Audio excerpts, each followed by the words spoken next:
à tous, bienvenue dans ce nouveau rendez-vous de l'apprentissage. Aujourd'hui, on va parler de la maintenance. Alors moi, c'est Jonathan et aujourd'hui, j'accueille 3 invités pour traiter ce sujet très vaste.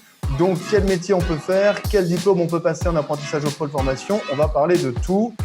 D'abord, j'accueille Donaldi. Donaldi, toi, tu as 23 ans, tu as eu un bac pro MEI et tu es aujourd'hui en BTS maintenance, c'est ça? Salut Donaldi. Oui, salut, oui, c'est bien ça. Enchanté. Alexandre, tu es Enchanté. responsable de pôle maintenance. C'est ça, enchanté, bonjour. Enchanté. Et enfin, Sophie. Sophie, tu es conseillère d'alternance. Tout à fait, bonjour. Bonjour à tous. Alors, vous qui regardez, vous pouvez poser toutes vos questions sur l'alternance. On a un chat et un formateur et un conseiller qui vous répondent en direct. Donc, n'hésitez pas à partager tout de suite le live et à aller chercher vos amis, les faire venir pour qu'eux aussi puissent répondre à toutes les questions et pour en apprendre un maximum sur la maintenance. Alors, pour commencer, toi, Donaldi, tu es déjà alternant en maintenance. Donc, quel est ton métier? Est-ce que tu peux nous expliquer de manière simple ton métier? Qu'est-ce que tu fais? Oui, moi déjà en maintenance, nous sommes appelés à diagnostiquer des pannes, anticiper les pannes avant que la machine ne tombe en panne et à les réparer. Donc C'est c'est tout. ça, et on s'imagine une entreprise industrielle, ils ont des tas de machines sur des chaînes de production, quand elles tombent en panne, c'est vous qu'on appelle ou vous anticipez les pannes, c'est ça en gros, j'ai bien résumé? Oui, oui, c'est bien ça, on anticipe les pannes. Quand on nous appelle, ça veut dire que non, la machine est complètement à l'arrêt. Donc du coup, on va pour intervenir sur la machine. Ok. Du coup, Alexandre, là on a une première idée de ce que c'est la maintenance. Comment tu le définirais au sens plus large? C'est ça, réparer des choses, empêcher qu'elles tombent en panne? Exactement. La maintenance, en fait, c'est un technicien qui interviennent dans le cadre d'une production dans plusieurs entreprises. L'objectif étant de produire d'une meilleure qualité possible avec la meilleure quantité possible. Donc, du coup, on veut ne pas subir ces pannes-là, voire améliorer le système, ou alors, quand c'est déjà en panne, intervenir le plus vite possible sur Mais du coup, différentes technologies. c'est hyper large, ça nécessite d'avoir une connaissance de tout un tas de machines, de tout un tas de secteurs différents. Voilà, une connaissance, des qualités d'observation, de déduction, une logique et du coup des connaissances techniques électriques, pneumatiques, hydrauliques, mécaniques, automatisme, voilà, beaucoup de technologies différentes et intéressantes et connectées même. Ok, et on parle de quel secteur d'activité? C'est quoi les secteurs d'activité dans lesquels vont travailler les Alors, techniciens? ça va être autant des industries métallurgiques, automobiles, aviation, aéronautique, agroalimentaire, toutes sortes d'industries qui produisent ou qui transforment un produit. Très bien, alors si vous nous rejoignez, je rappelle qu'on est en train de parler de maintenance. Donc voilà, vous pouvez vous installer, commencer à poser vos questions sur le chat. On a un conseiller et un formateur du pôle formation qui vous répondent en direct et qui répondent à toutes vos questions sur la maintenance et sur les formations d'une manière générale. Alors du coup, pour parler formation maintenant, Donaldi, toi, à la base, pourquoi tu es allé vers l'alternance?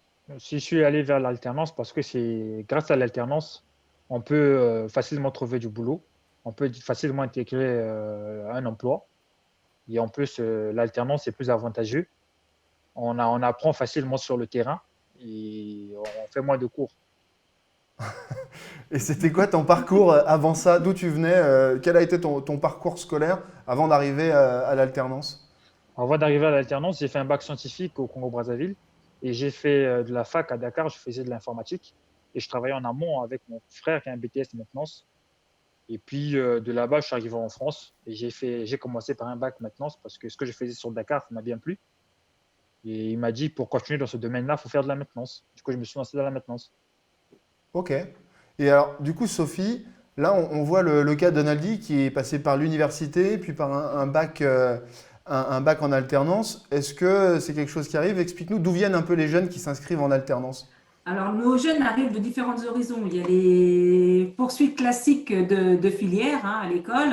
Et après une troisième, ils vont faire un bac pro en maintenance, un BTS, ou après un bac, ils vont venir faire un BTS. Ça, c'est la poursuite logique des filières. Mais on a aussi des jeunes plus atypiques, comme Donaldi, qui ont un cursus, alors lui, c'était plus universitaire, qui sont venus sur les formations professionnelles. Des jeunes qui sont demandeurs d'emploi, qui viennent de la mission locale, donc de différents horizons, et qui viennent se former dans nos métiers, dans la maintenance, par la voie de l'apprentissage aussi, parce que pour eux, pour ces jeunes-là, c'est un moyen aussi de reprendre les études, car ils seront rémunérés. C'est ça aussi l'intérêt aussi pour ces jeunes de revenir par ces formations par la voie de l'apprentissage. Donc il y a de la place pour tout le monde, on peut venir de n'importe où. Complètement. Moi par exemple, j'ai 34 ans, je le dis sans aucune timidité. Est-ce que je peux encore venir au pôle formation? Comment ça se passe pour les gens qui ont déjà eu peut-être une autre carrière professionnelle ou autre chose? Il y a de la place pour les gens comme moi par exemple? Oui, c'est tout à fait possible parce que bon, donc pour les jeunes, c'est jusqu'à 30 ans avec l'apprentissage, mais pour les adultes, il n'y a pas d'âge, je dirais, et là, il y a tout ce qui est contrat de professionnalisation, titre professionnel, il y a différents dispositifs qui peuvent exister pour accompagner la personne. D'accord. Donc là, vous voyez, là, je viens de poser la question pour ce qui me concerne. Vous, devant votre écran qui nous regardez, n'hésitez pas aussi à interroger le formateur ou le conseiller du pôle formation qui est en ce moment connecté et à lui demander, moi, avec mon parcours, est-ce que je peux venir au pôle formation ou pas? Voilà. Ils sont là pour ça, donc posez vos questions.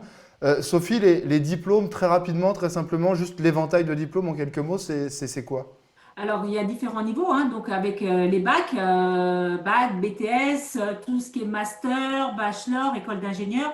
Alors, en maintenance, en électrotechnique, en automatisme, voilà, il y a plusieurs technologies au travers de ces diplômes.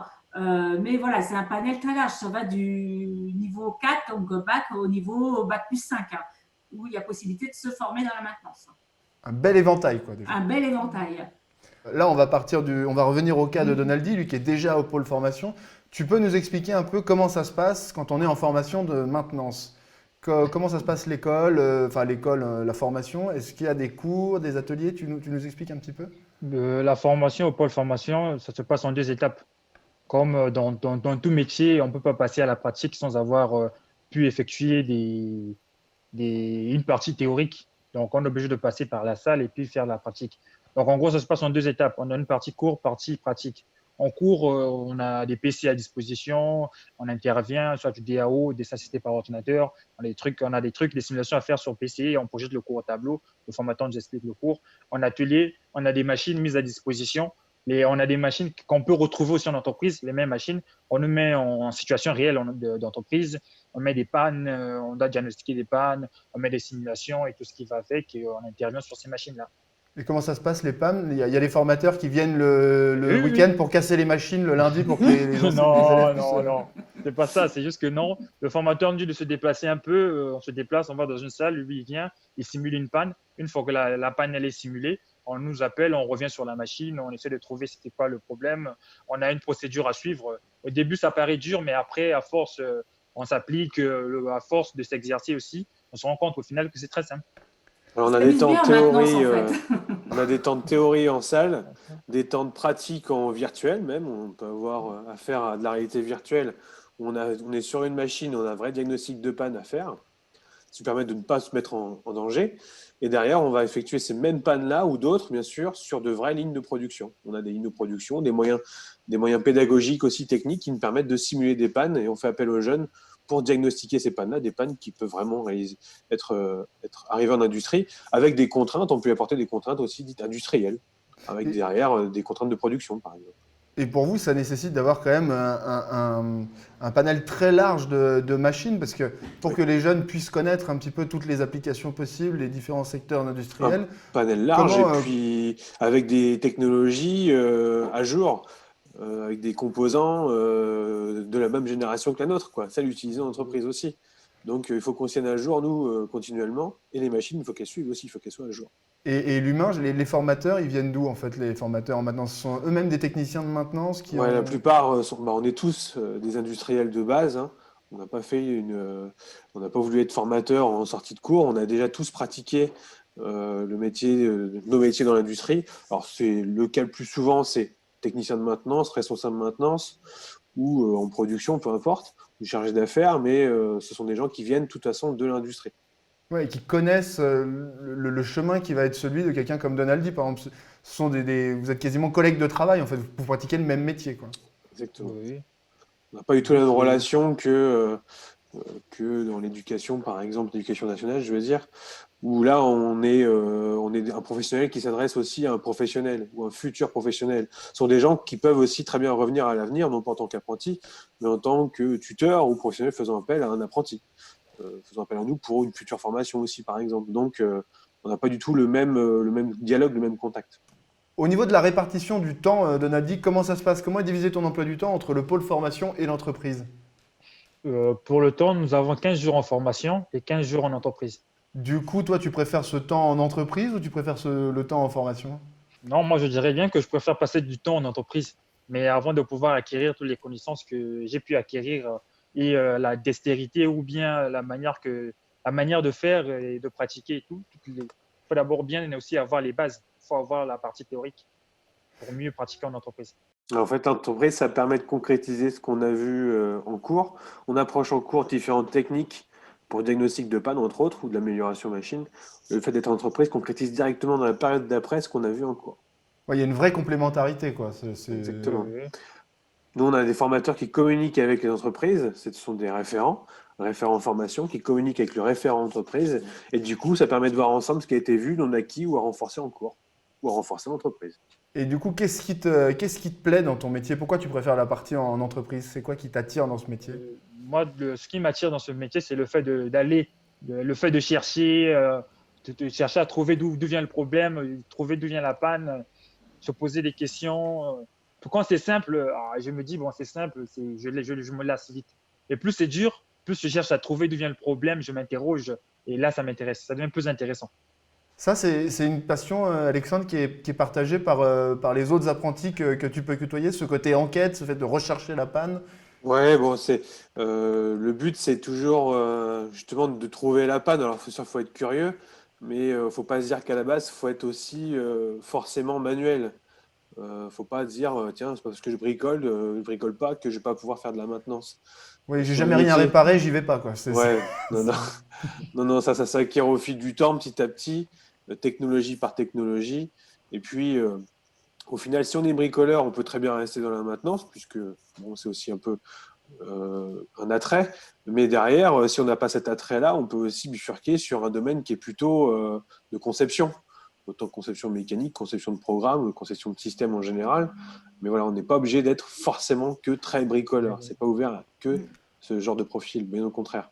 C'est Donc très voilà, large. ceux qui aiment réparer les choses, ceux qui aiment pas encore réparer les choses mais qui peuvent, vous êtes tous les Voilà, bienvenus. Ceux qui aiment exactement. casser les choses, par contre, ça c'est pas intéressant. À éviter. À Il faut éviter. savoir les réparer derrière, c'est tout. Ah bah C'est oui. ça. Toi, Donalty, ça fait 4 ans que tu es dans ton entreprise. Est-ce que tu dirais que ça t'a fait grandir en alternance? Est-ce que ça t'a fait évoluer? Est-ce que tu sens que tu es différent de quand tu as commencé à travailler? Déjà, quand j'ai commencé au début, je peux dire que non, j'étais un peu nul. Mais là, au jour d'aujourd'hui, je peux dire que c'est différent. Là, c'est mieux. Là, je peux dire que j'ai mûri déjà en entreprise parce que je suis dans une très bonne équipe. Déjà, j'ai une bonne ambiance collective avec les collègues et tout. Ça se passe bien en entreprise. Et mon tuteur m'a pris sous son aile. Donc, il est là, il m'enseigne, on fait des pratiques. Des fois, quand on va sur les diagnostics de panne, quand on a une panne en entreprise, on arrive, il me laisse chercher, il me laisse faire. Des fois, je suis souvent aussi autonome en entreprise. Il me laisse faire. Quand j'arrive pas, je fais appel, il arrive. Au lieu de faire non, il m'explique, il me dit non, tu veux faire ça, ça, ça, et je fais moi-même. J'arrive jusqu'au bout, puis il me dit que non, c'est bon. Et au moins, le fait de trouver soi-même en entreprise aussi, ça motive. Ce, C'est plus intéressant. ce lien avec le tuteur, là, il est important, le lien que tu décris. C'est important pour toi, ce lien que Ouais, tu as ouais, avec, ouais. d'avoir un référent en particulier qui t'accompagne. Oui, oui, c'est très important parce que quand on a un référent qui nous suit en entreprise, au moins, il y a une trace écrite. Ça permet aussi au centre de formation de voir tout ce qu'on a pu faire en entreprise et puis qu'il y ait au moins aussi une communication entre le tuteur et le référent qui est en formation et puisse voir au moins l'évolution de l'apprenti en formation, l'évolution de l'apprenti en entreprise. Voilà, nous, en fait, on a aussi un référent en formation qui suit ce référent, ce tuteur en entreprise. D'accord. Et étant ancien industriel, souvent, par le temps, on se connaît. Donc, à force de prendre des apprentis chez nous, on se crée aussi un lien. Ça permet de communiquer beaucoup plus facilement sur les missions qu'a eu le jeune à accomplir, réussies ou non, ou justement à appuyer en cours, en formation. Et du coup, ça c'est une question à vous deux, aussi à toi, Sophie. Les jeunes, toi qui les as aussi quand ils arrivent au début, on les voit grandir comme ça, on voit une vraie différence entre le début et le. Complètement. On les voit évoluer. C'est vrai que l'apprentissage leur permet de gagner en maturité, en fait. Hein, ils vont avoir des responsabilités, ils vont gagner en autonomie et on les voit tout à fait évoluer au cours de leur scolarité. C'est ça qui est important, c'est ce fait d'être en lien avec l'entreprise. Ça les fait grandir en fait. C'est clair, c'est vraiment le terme. On les voit évoluer. Et puis le fait d'apprendre en faisant aussi, pour certains, ça les rassure. Ils gagnent en confiance. Et on voit l'évolution au cours de leur scolarité. Et puis le fait d'aller tout de suite concrétiser ce qu'on a appris en cours en entreprise sur de vraies problématiques de production avec des vrais impacts derrière, ça responsabilise le jeune, ça le fait vraiment grandir. Ouais, on se sent utile, Donaldi, en fait, c'est ça? Ça fait réfléchir, en tout cas, ça fait réfléchir. Parce que quand nous sommes en formation, quand le formateur a beau expliquer, et quand on fait la pratique en formation, on se dit, bon, oui, c'est juste une pratique en formation. Mais sur place, le terrain, c'est différent. Oui, tu sens direct différent. l'utilité de ce que tu as appris sur le plan théorique. Ouais. Oui. Là, on sent toute la pression du boulot, comment ça se passe, comment on est dans une bonne ambiance, on rigole avec les collègues. Ça se passe dans l'ambiance et la bonne humeur, en fait. Et du coup, ça, c'est la vie dans ton entreprise. Mais ton entreprise, toi, tu l'as trouvée comment? Ça a été difficile de trouver ton entreprise? Non, c'est grâce à Madame Sophie Fache que j'ai pu trouver mon entreprise. Donc c'est toi, Sophie, qui Oui, tout à fait. Donc mon rôle, c'est d'accompagner les jeunes à trouver des entreprises et mettre en relation avec les entreprises, en fait. D'accord. Et du coup, quel arsenal, si je puis dire, vous avez? Est-ce que tu peux dire aux jeunes qui nous regardent, à ceux qui sont devant leur écran, comment vous allez les accompagner? Comment est-ce que vous pouvez les aider à les mettre en contact avec des entreprises? Parce que je pense que c'est une partie qui est toujours un peu angoissante pour des jeunes qui n'ont pas forcément encore beaucoup d'expérience, pas de CV, pas de… Tout à fait. Donc tout d'abord, souvent on les rencontre au travers d'une porte ouverte, au travers d'une manifestation, de forums, voilà, différentes choses comme ça.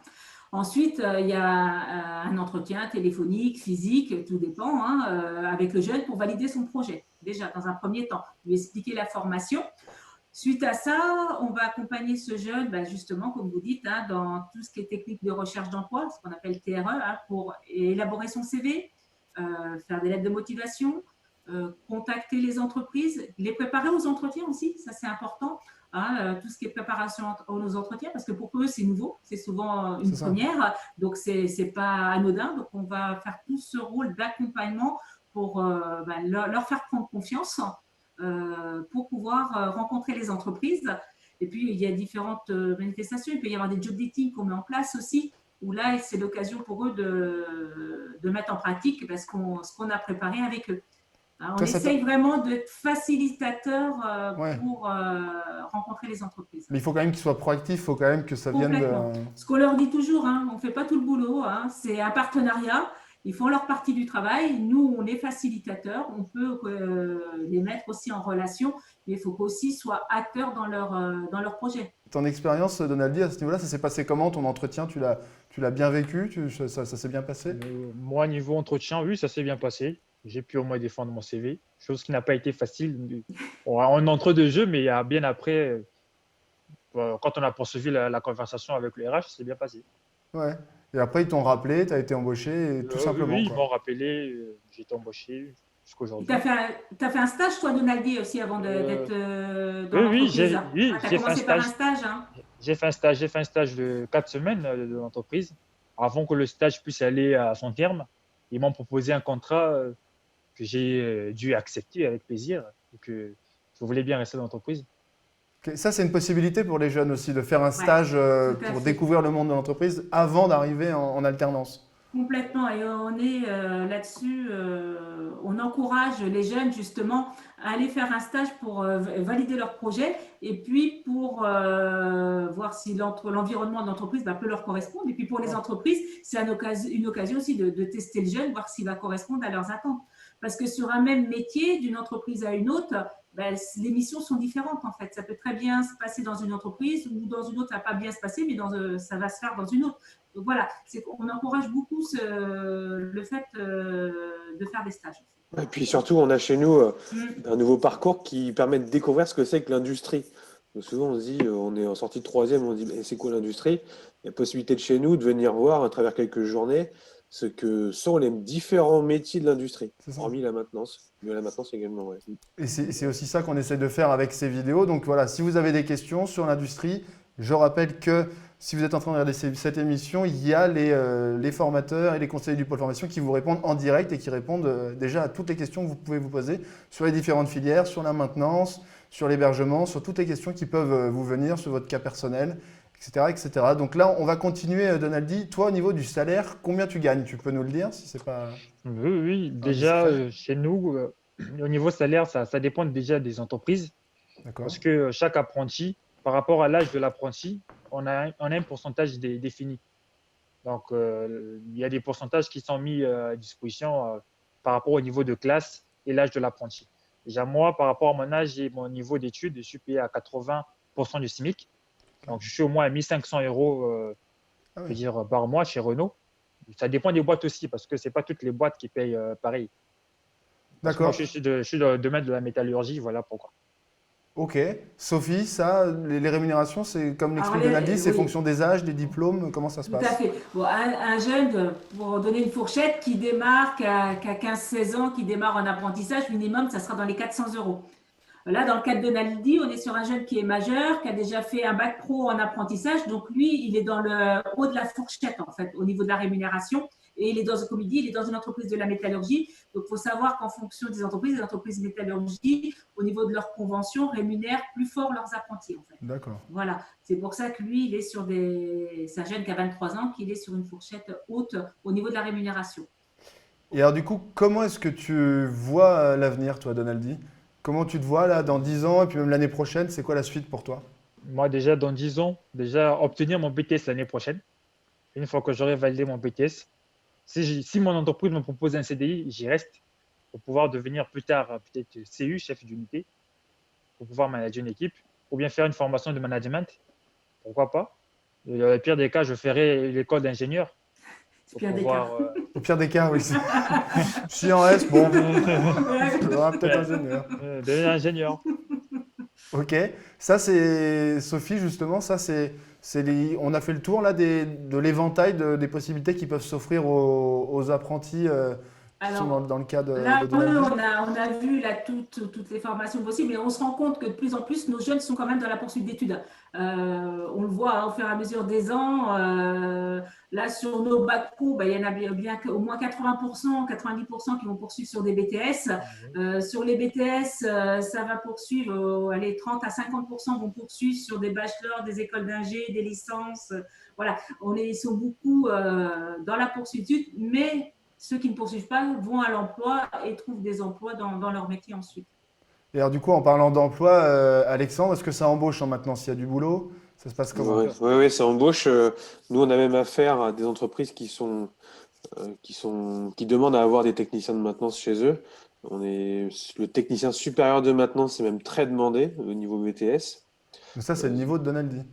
voilà, c'est le niveau de Donaldi. T'es Ouais. une Donc c'est denrée vrai rare, que Donaldi, quoi. Ah bah oui, Donaldi a de fortes chances de se faire embaucher d'une entreprise dans une autre. Je lui souhaite qu'il reste aujourd'hui chez oui. ACI. Mais c'est vrai que la plupart des entreprises recherchent aujourd'hui des techniciens de maintenance. Alors, à travers ça, en fait, même si on est embauché, il faut quand même continuer à se former, à se mettre à jour à travers les logiciels, les nouvelles générations de produits, surtout en automatisme, en robotique. Il y a beaucoup, beaucoup de choses qui évoluent. On parle de maintenance aussi prédictive, celle qui peut prévoir la panne dans X temps. Aujourd'hui, on parle de technologie 4.0, de réalité virtuelle, d'objets de plus en plus connectés. Donc, le technicien de maintenance a tout intérêt aussi, même nous formateurs, bien sûr, centre de formation, à se tenir au courant de ces technologies-là, pour de manière à ce que l'entreprise puisse toujours s'équiper de cette technologie-là et puis faire avancer aussi ses propres Oui, connaissances. chaque fois qu'une technologie arrive, en fait, il va falloir des techniciens de maintenance Oui, pour oui, arriver à comprendre et réparer oui, cette technologie, quoi. oui, Donc, oui. Exactement, ouais. Voilà pourquoi il y a toujours des anciens qui sont dans les entreprises, même après avoir pu obtenir leur diplôme. Des fois, ils vont encore se reformer pour pouvoir ouais. acquérir d'autres connaissances parce qu'il y a des nouvelles technologies qui viennent à peine de sortir. Grâce à ça, du coup, ça embauche dans beaucoup de domaines.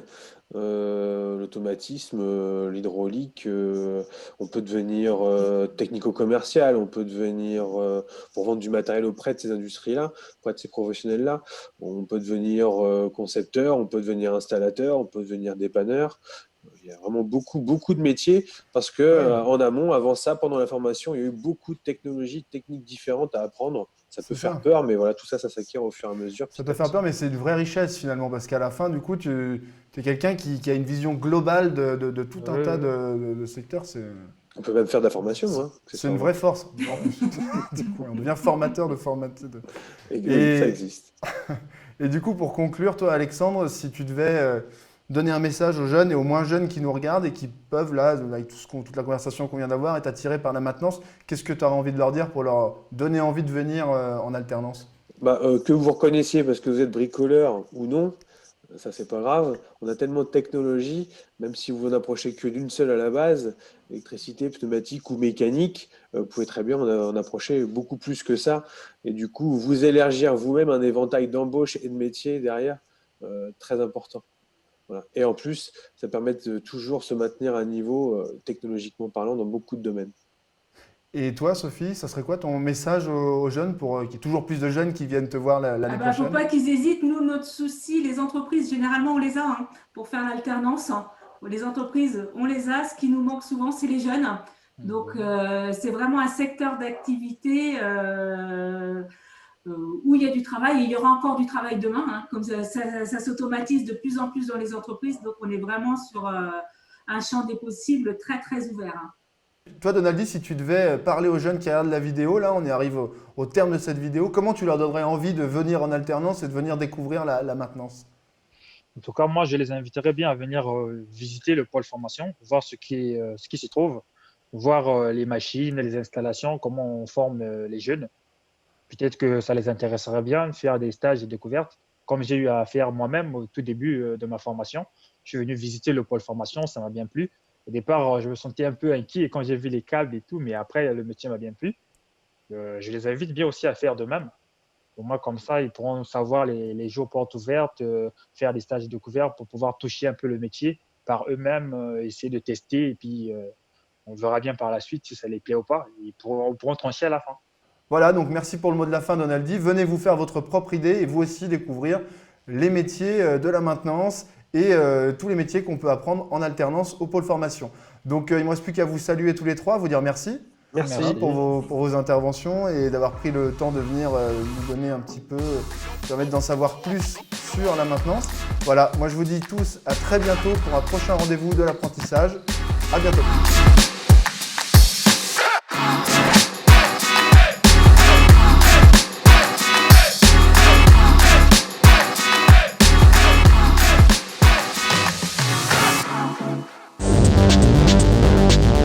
Faire quelque chose de concret. Avoir un bon salaire. Travailler en équipe. Avoir des responsabilités. Être créatif. Avoir l'avenir qu'on imagine. C'est faire son choix. Viens découvrir les métiers de l'industrie Au pôle formation UIMM.